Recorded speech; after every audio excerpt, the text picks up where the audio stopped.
Welcome to Chapter 19, What Determines Exchange Rates. So we're going to talk about exchange rates over time, the long-term trends and exchange rates, medium-term trends, and then the short-term variability. Frameworks, we're going to look at the asset market approach, the purchasing power parity approach, and the monetary approach.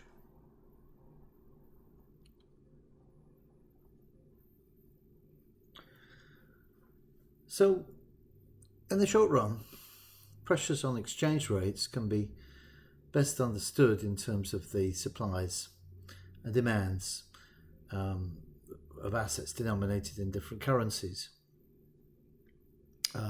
Foreign exchange markets seem sensitive to movements in interest rates, which is quite natural given the covered and uncovered interest parity we talked about in the previous chapter. And expectations of future exchange rates can have a powerful impact on international financial positioning and thus on the value of the current exchange rate. So it's a pretty frictionless market, the foreign exchange market. So because of uncovered interest parity, for example, expectations of future spot rates can actually influence current spot rates.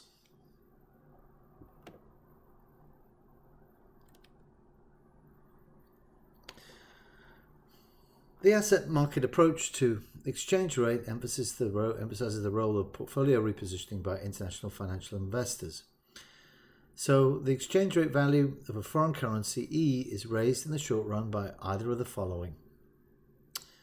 A rise in the foreign interest rate relative to our interest rate, or a rise in the expected future spot exchange rate. And this is directly following, as I said earlier, the uncovered interest rate parity theory we did in the previous chapter. Now, when we look at the long run, though, floating exchange rates are often highly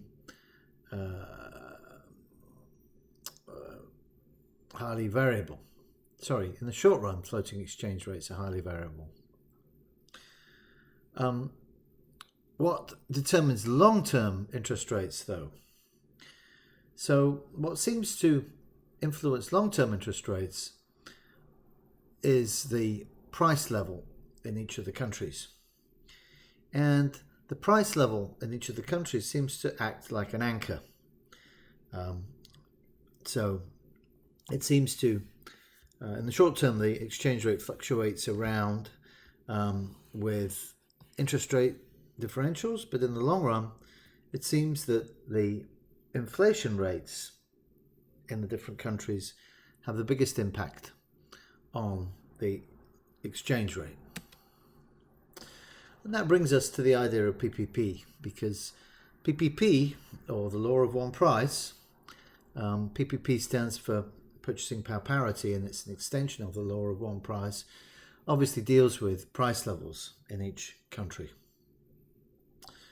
So a product that's easily and freely traded in a perfectly competitive global market should have the same price everywhere, once the prices at different places are expressed in the same currency.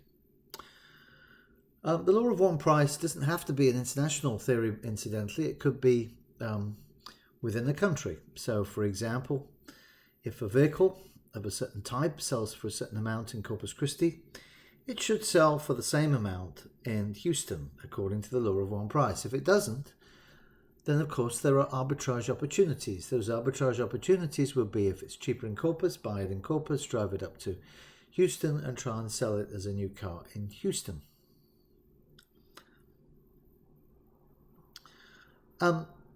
So in any case, when we talk about internationally, of course, we have to bear in mind that prices in different countries are not denominated in the same currency, so have to be converted. So if we have a foreign price, it has to be converted into domestic prices. So the foreign price here, PF, would have to be multiplied by the exchange rate, and this will be in dollars per unit of foreign currency. So you have the foreign price multiplied by dollars per unit of foreign currency is going to give us a dollar price. And so in other words, that foreign price when converted into US dollars should equal the US dollar price. As long as we have free trade in those commodities, and as long as they're heavily traded, then the law of one price should hold. So things like gold, other metals, oil, and various agricultural products should obey the law of one price. The problem with the law of one price is that it doesn't hold for most products that are traded internationally. In particular, it doesn't hold for manufactured products. Why? Because those manufactured products are likely of different specifications, depending on where they're made, different models, obviously made by different manufacturers.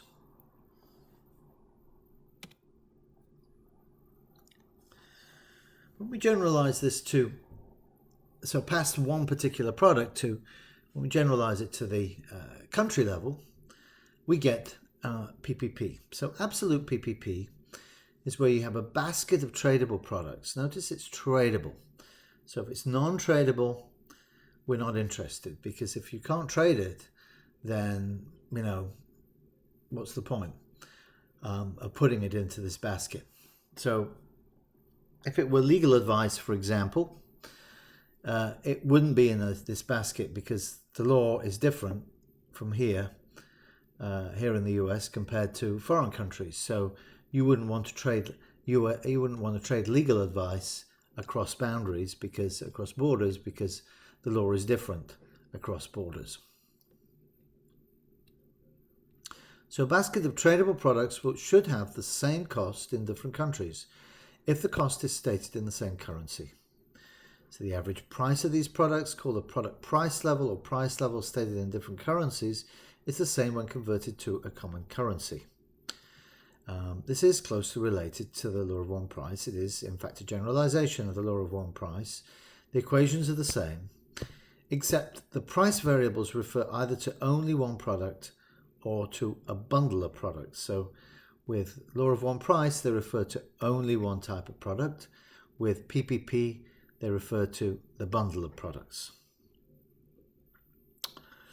So if we were to, so here we have this, by the way, in equation terms, you can see the US price level should equal our exchange rate multiplied by the foreign price level.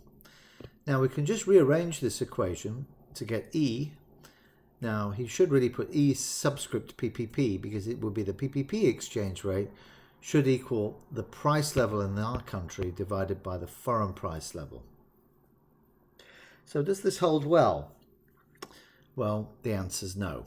Divergences can be very large. So in other words, does our exchange rate equal the ratio of the two price levels? The answer is no.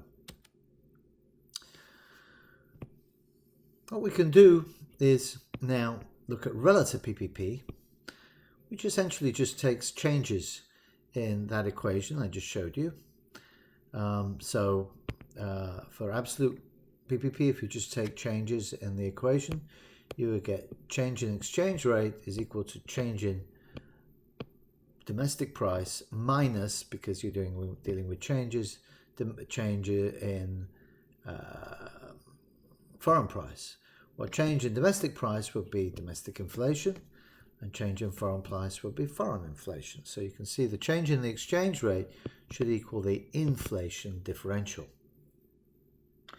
So here he does this in kind of right from scratch, though the change in the exchange rate over time is going to equal the difference between changes over this time in product price levels in the two countries.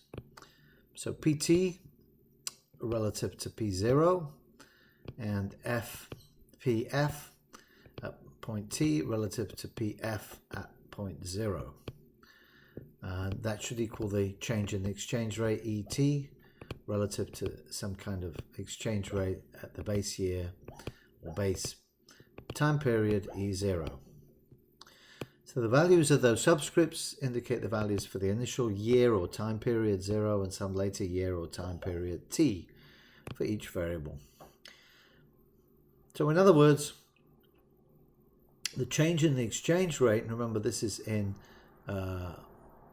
dollars per foreign currency. This E is dollars per foreign currency. So as the dollars per foreign currency goes up, so the rate of appreciation of the foreign currency, That'll equal the difference between the country's product price inflation rate and the foreign country's inflation rate. So it'll be, so the rate of appreciation of the foreign currency is the difference between our inflation rate minus or divided by the foreign inflation rate. So it means that if you have an inflation rate that's higher than your competitor, it's going up faster, then it means your exchange rate is going to be depreciating because the foreign currency here is appreciating.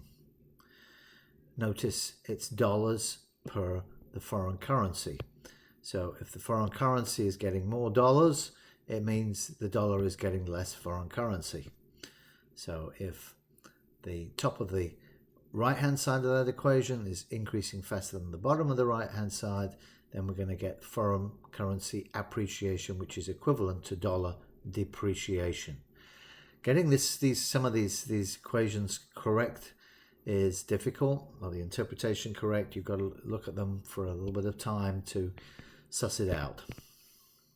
So countries with relatively low inflation rates should have currencies that appreciate over time, and countries with relatively high inflation rates should have currencies whose values tend to depreciate over time. So that's relative PPP. Does relative PPP hold, by the way? Yes, it holds much better than absolute PPP. So relative PPP, I guess, is to be preferred here. Okay, so that's PPP. So we've done the asset approach, we've done PPP. Now we're going to come to the monetary approach to exchange rates. And this emphasizes the importance of money supply and demands for as keys to understanding the determinants of exchange rates through the link of money to price levels and inflation rates. The exchange rate value of a foreign currency, E, is raised in the long run by the following. A rise in our money supply relative to the foreign money supply. So think about that. If our money supply goes up faster than the foreign money supply, that means that we're likely to get more inflation than foreign inflation. And then we flip back to the relative PPP theory that we just had. So our currency is going to depreciate, the foreign currency is going to appreciate. Also, we need to this approach, though, doesn't just consider inflation; it has real domestic product as well. So a rise in foreign real domestic product relative to our real domestic product means that the foreign currency appreciates. In other words, the dollar would depreciate if the foreign GDP was increasing faster than our GDP. Of course, the opposite holds true. If the US GDP is increasing faster than the foreign GDP, then it's the US dollar that should be appreciating, which it has been doing, by the way, compared to most other currencies in the last few years. So that's the approach here. The relationship between the price level and money supply follows from the relationship between the demand for and the supply of money. So this is some background to that approach. The quantity theory equation says that in a country, the money supply is equated with the demand for money, which is directly proportional to the money value of gross domestic product. So money supply is equal to K times P times Y.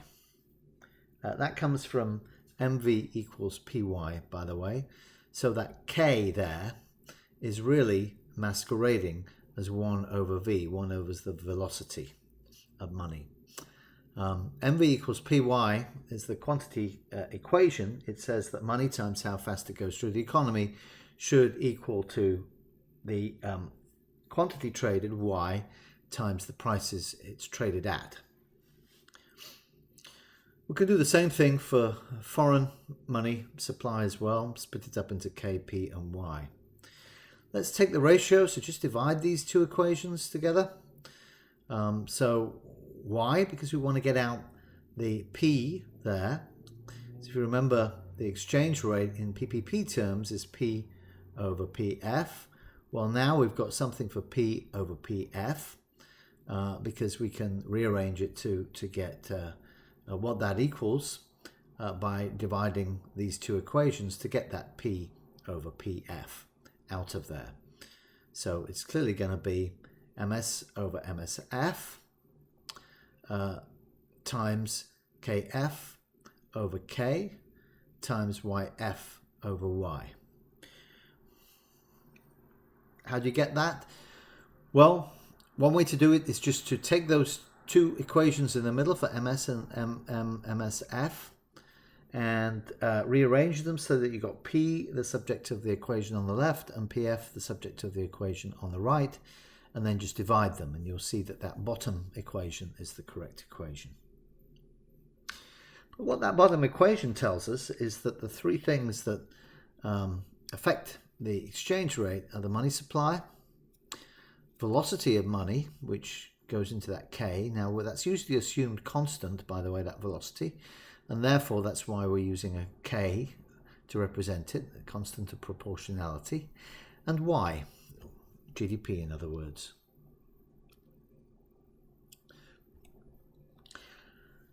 Now, so that's the monetary approach to the exchange rate. Now we're going to take a brief detour and look at exchange rate overshooting. International investors can react rationally to news by driving the exchange rate past what they know to be its ultimate long-run equilibrium value. The actual exchange rate then moves slowly back to that long-run value later on. So really what we have here is in the short run, the exchange rate goes further than it should do, and then it ends up coming back to where it should be in the long run.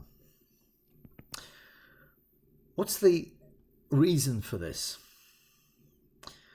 Well, the reason for this is that prices react sluggishly. An economist would say that prices are sticky. Prices, you see, for a country as a whole, that's like the CPI or the GDPPI, are determined in the real sector of the economy, and they adjust very, very slowly as things in the economy just kind of slowly adjust to things. Whereas the thing is, if you look at the short term and how the exchange rates are formed, well, we've already said that they tend to be formed by uncovered interest parity, and that tends to be determined by interest rates. So in other words, what you can get is a change that occurs, and that immediately affects the interest rates, but the prices are then slow to adjust. And the fact that they're slow to adjust means that the exchange rate ends up overshooting. In other words, what impacts its long-run value adjusts too slowly. If it adjusted instantaneously, in other words, if those prices jumped instantaneously, then we would not have this overshooting effect. So let's show you an example of this. If the country's money supply increases by 10%, so let's start at the left-hand side of this box, then the expected exchange rate value of the foreign currency is going to increase. The country's interest rate should decrease. That's according to monetary theory. So you're going to get an outflow of capital from that country because the interest rate's gone down. So less attractive to park money there. The exchange rate value of the foreign currency increases by more than the increase expected in the long run. So why more than is expected in the long run? Because the price would also, if the money supply goes up by 10%, the prices should also adjust. But they don't immediately. So the countries, and so look at the bottom kind of arrow there, the country's product prices do not change. So in the medium run, so I'm kind of 2/3 of the way to the right in this box, the country's product prices rise slowly on the bottom there.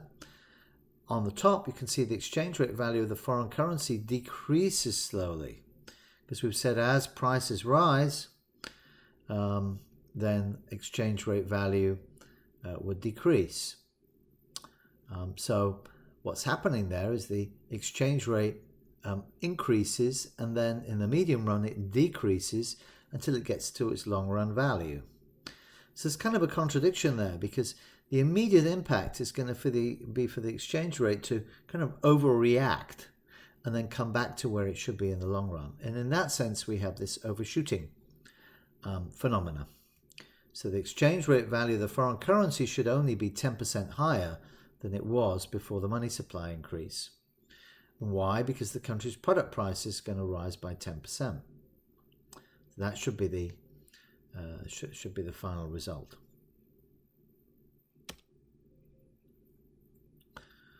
So overview of the key elements. Exchange rate overshooting, a long description here.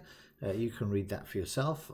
I've been really talking about that in that diagram. What does it look like? It looks something like this. The exchange rate value of the foreign currency, when we get an increase in the money supply of 10%, you can see that the exchange rate is going to jump by more than 10%.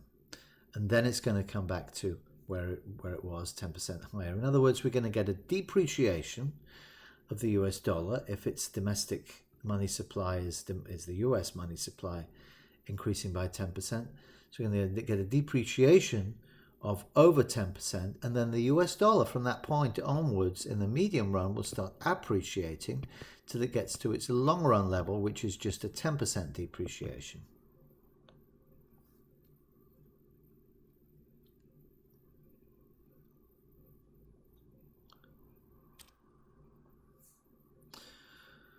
So how well can we predict exchange rates? The answer, by the way, is not well. There's a naive model. The spot exchange rate follows a random walk, so we have no ability to predict whether it will go up or down. It has an equal probability of going up as it does of coming down. Economic structural models are generally of no use in predicting exchange rates in the short run. In the short run, as I said, it's best to look at the uncovered interest parity. That's the best model that we have. The exchange rate, though, reacts strongly to other information and pretty immediately as well. So oftentimes we get short-run exchange rate movements moving in very different directions to what uncovered interest parity might suggest. The reason why is that, it'll be other factors that are pushing the exchange rate around. Short-run exchange rate expectations can be formed without much reference to economic fundamentals. We can have bandwagon effects, that's extrapolating recent trends into the future, and people kind of jumping on the bandwagon. If they think, for instance, the dollar is appreciating, then they perhaps will take bets on it appreciating and push it further to appreciate. We can also get speculative bubbles and, of course, overshooting in the foreign exchange market as well. So that makes it especially difficult to predict the movement of exchange rates. We end with kind of the final theory, which is the real exchange rate value of the domestic currency. Here we calculate what the real exchange rate is. The real exchange rate is basically taking the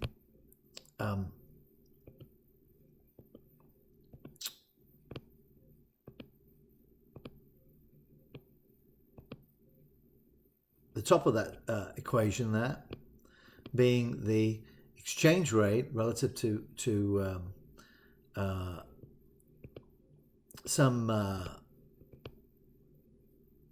specific exchange rate there in the base period, and we look at the prices and how they've changed relative to some kind of base period, and that's for the domestic price level. Compare it with foreign prices. So in the top, what we're doing is, if you remember, our E here is US dollars per, well, it can't be, it must be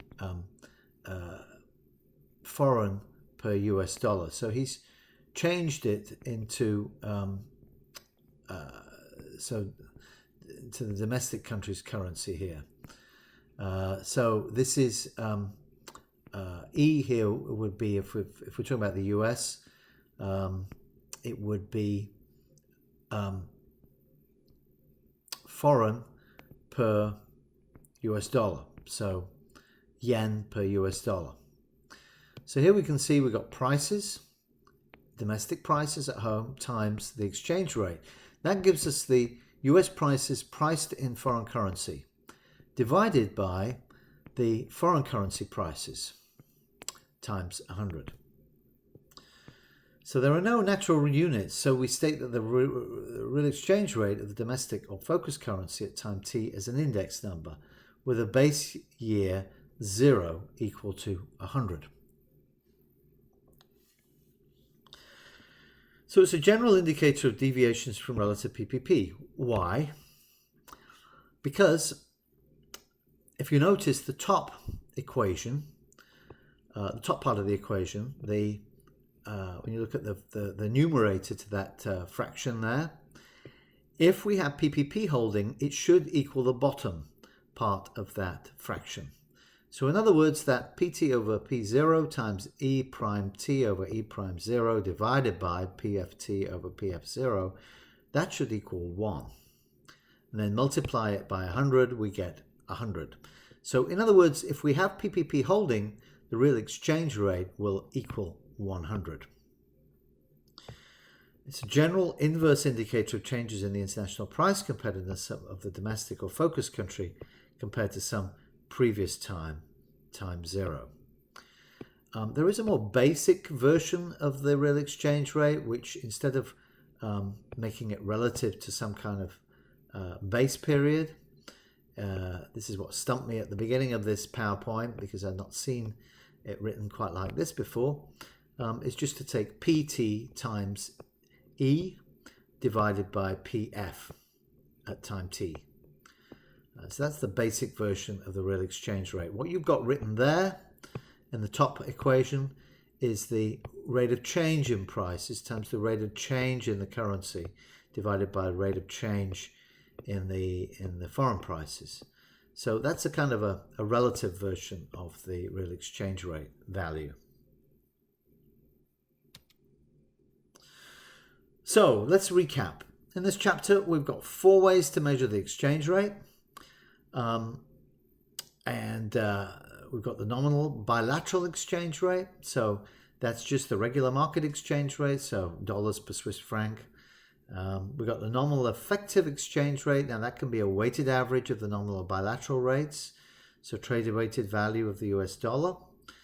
And we've got real bilateral exchange rate. So for 2 countries, it's the nominal bilateral exchange rate and the product price indexes. And we've got the real effective exchange rate, so weighted average stated as an index number, but once again using those product price indexes. And that is the end of this chapter. Thank you for listening.